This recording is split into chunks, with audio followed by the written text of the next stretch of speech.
One of the things that I try to tell caregivers all the time, family members, if you want to age well, this is a tip to listen to. If you think your person is starting to have issues with their memory, you're probably right.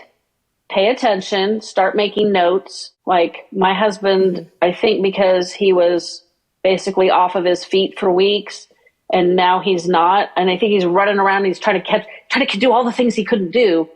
He keeps repeating stories to me and it's freaking me out because obviously I have a very negative history with repetitive stories.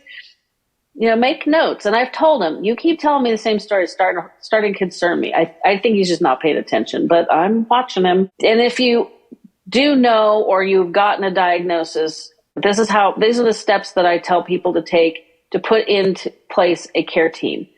And people think paid or that's somebody coming in and doing things for my loved one and they get very resistant. No. Keep listening. You want to write down the list, everything you have to do in the household today. Then add to that list everything you need to do every week. And then you make a list of the things that you have to do monthly. And then include standard type appointments. Now you've got a list of all of your responsibilities just to maintain your household and the people in it for a month. Now you're going to make a list of everybody you know. They do not have to live in the same town as you. They do not have to necessarily be family. Make a list of all those people and right next to it, write what skill you think they would be best at helping you with. For example, I'm really good at baking. I make great meals. If you ask me to deal with insurance people, that's no way. I do not do. That's a different person. That is my husband. I mean, I don't know what it is, but like 15, 30 seconds on hold. And then they start asking me all these super annoying questions. It goes against my personality. I know this. I think that's a great tip, Jennifer, is you want to create a care team even before there's a care event. Right? Exactly. These are things that you want to talk to your family about, your spouse, your extended family, your adult children. Okay. If and when the time comes that I need some help, right? Who is going to be a part of this caregiving team? Who is going to physically provide care? Are we going to hire professional care? If we do, who's going to supervise that care? Who's going to coordinate care? Who's going to drive to appointments? Who's going to prepare the meals? I love that, being able to really have it documented, written down. This is our game plan. Everyone needs a plan for extended care. I think regardless of any other thing, right? That may or may not include insurance, but everyone needs a plan for extended care, and having this document will help in that caregiving continuum. Well, it does two things. One, you are not trying to make arrangements in an emergency. I've been there. Not fun. Yeah. When you have to pick a hospice in-home caregiving company in a 24-hour window, you just pray that you don't screw it up, that you don't invite mass murderers or thieves into your parents' home who live 20 miles away. The other thing having this list does when, Jennifer comes up and says, oh my gosh, I'm so sorry to hear about your Meemaw. Is there anything I can do to help?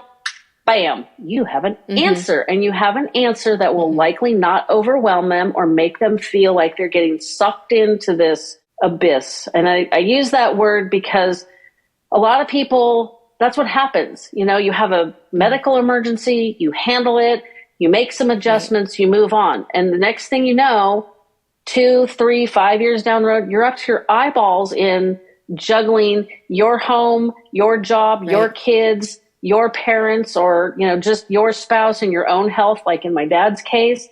And you're like, how did I get here? This is like hell.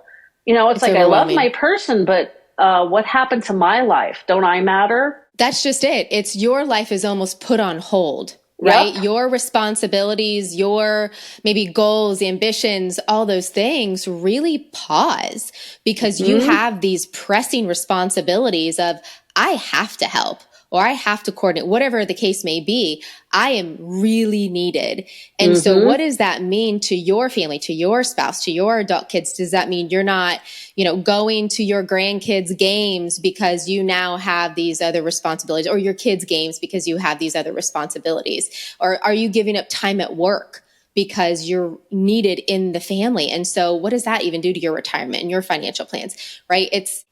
We really, I think, are in a caregiving epidemic, that a serious problem that we need to address on many different levels in our country.